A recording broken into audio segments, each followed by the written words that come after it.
ஹர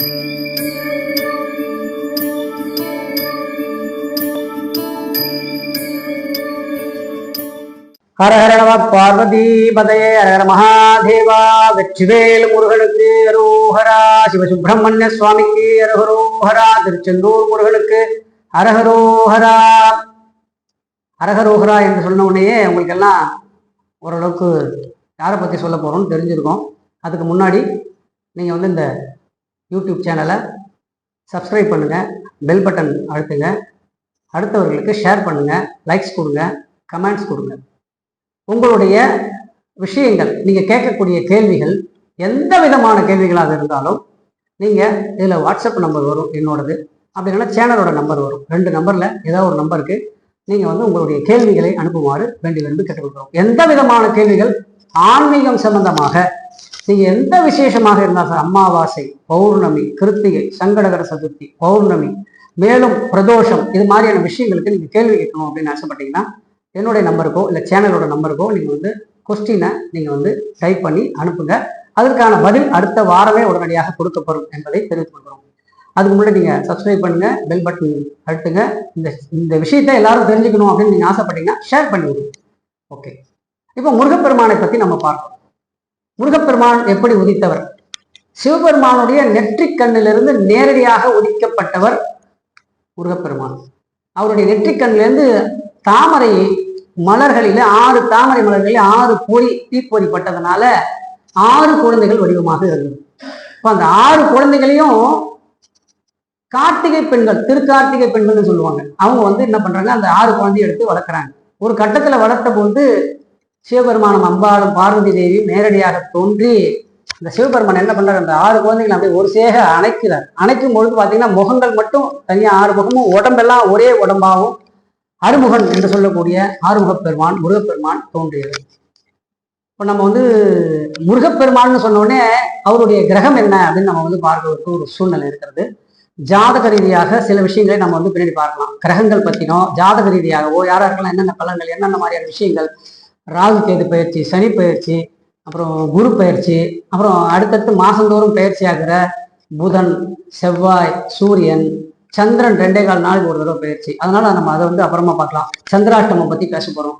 நிறைய விஷயங்கள் இந்த சேனல்ல நீங்க பார்க்கக்கூடிய விஷயங்கள், இதனுடைய அடுத்த விஷயம் எப்போ வரப்போகுதுன்னு ஆர்வமா பார்க்கக்கூடிய ஒரு விஷயமாகத்தான் இருக்கும். அந்த அளவுக்கு தான் நாங்கள் கொண்டு போகிறோம்.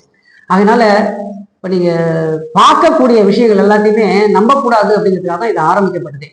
எல்லா விஷயமும் வர்ற விஷயங்கள் இன்னைக்கு ஊடகங்கள்ல, வாட்ஸ்அப்லயோ, டெலிகிராம்லயோ, ஸ்கைப்லயோ எதுல வர்றதா இருந்தாலும் பார்த்தீங்கன்னா பாதி அளவுக்கு உண்மையான நியூஸும் மீதி பாதி அளவுக்கு பொய்யான அவங்களுக்கு தெரிஞ்ச கதையும் சேர்த்து சொல்லி மக்களை குழப்புகிறாங்க. அது மாதிரி குழப்பக்கூடாதுங்கிறதுக்காக தான் இந்த சேனலை உருவாக்கம் பண்ணியிருக்கோம். அதனால இந்த முருகப்பெருமான் அப்படின்னு சொல்லக்கூடிய இந்த அறுமுகன், அந்த முருகப்பெருமானுக்கு அதிபதி யாரு? நெற்றிக்கண்ணிலிருந்து தோன்றினார் அல்லவா? அப்போ வந்து நெருப்புக்கு பக்கத்தில் இருக்கக்கூடிய இன்னொரு நெருப்பு என்றுதான் சொல்ல வேண்டும் முருகப்பெருமானை. அந்த நெருப்பு யாருன்னா செவ்வாய் கோள், செவ்வாய் கிரகம் என்று சொல்லக்கூடிய செவ்வாய் கிரகம். இந்த கிரகத்துக்கான விஷயங்கள் முருகப்பெருமான் நமக்கு எப்படிலாம் ஹெல்ப் பண்றாருங்கிறது இன்னொரு விஷயத்துல நம்ம வந்து பார்க்கலாம். இப்போ இந்த அறுபடை 6 முகத்துக்கும் 6 படை, குண்டிருக்கும் இடமெல்லாம் குமரன் இருக்கும் இடமாக போற்றுவிக்கப்பட்டது. அப்போ அந்த 6 படை இல்லாம நிறைய இடங்கள்ல, உதாரணத்துக்கு குன்றக்குடி, மருதமலை, இதெல்லாம் அறுபடை வீடுல கிடையாது. ஆனா குண்டிருக்கும் இடமெல்லாம் குமரன் இருக்கும் இடம் செஞ்சேரி மலை, கோயம்புத்தூர்ல இருக்கு செஞ்சேரி மலை. அங்க அதே மாதிரி முருகப்பெருமான் குன்றுல தான் இருக்கார், ஒரு மலை மேல இருக்கார். 250 படிக்கட்டுகள் இருக்கு. அப்போ இந்த மாதிரி இருக்கக்கூடிய விஷயம் முருகப்பெருமான் அவருடைய காரகம். விநாயகர் எப்படி ஒரு காரகமாக இருந்தாரோ அதே மாதிரி முருகப்பெருமான் ஒரு காரகம். முருகப்பெருமானுக்கு, அதாவது சிவபெருமானுக்கு பார்வதிக்கும் 2 குழந்தைகள். ஒன்று வந்து விநாயகர் பெருமான் ஜேஷ்டபுத்திரன், இன்னொன்று வந்து முருகப்பெருமான் கனிஷ்டகுமாரன் அப்படின்னு சொல்லக்கூடிய விஷயங்கள். இன்னொரு கனிஷ்டகுமாரன் இருக்காரு சிவபெருமானுக்கு. அவரை பற்றி நம்ம அப்புறம் இன்னொரு விஷயத்தில் நம்ம பார்ப்போம். அவர் தான் தர்மசாஸ்தா என்கிற ஐயப்பன்.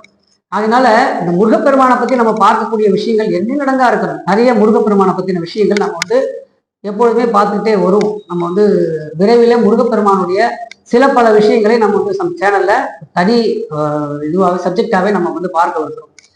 ஆகையினால இந்த முருகப்பெருமான இருக்கும் இடமெல்லாம் நாம் வந்து வழிபாடு செய்யணும். அவருடைய காரகம் செவ்வாய் என்று சொல்லக்கூடிய அந்த செவ்வாய் கிரகம்.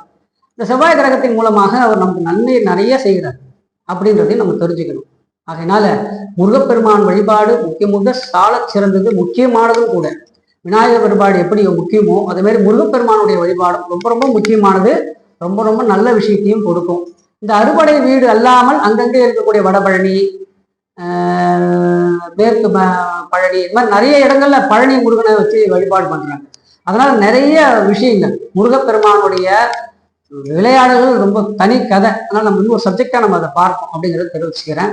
அதுக்கு முன்னாடி நீங்க இந்த விஷயத்தை கேள்விப்பட்ட உடனே அடுத்த நிமிஷம் நீங்க இந்த சேனலை சப்ஸ்கிரைப் பண்ணுங்க, பெல் பட்டன் அழுத்துங்க, ஷேர் பண்ணுங்க. இது எண்ணிலடங்கா மக்களுக்கு போய் சேர வேண்டும் அப்படிங்கிறதா நம்மளுடைய கருத்து. உங்களுடைய கேள்விகளை இந்த கேள்விகளாக என்னுடைய நம்பருக்கோ இல்லை சேனலோட நம்பருக்கோ நீங்கள் கேள்விகளாக கேட்டீங்கன்னா அடுத்தடுத்து அந்த கேள்விகளுக்கு பதில் தரத்துக்கு வாய்ப்பாக அமையும். நன்றி, நமஸ்காரங்கள். வெற்றிவேல் முருகனுக்கு அரோகரா.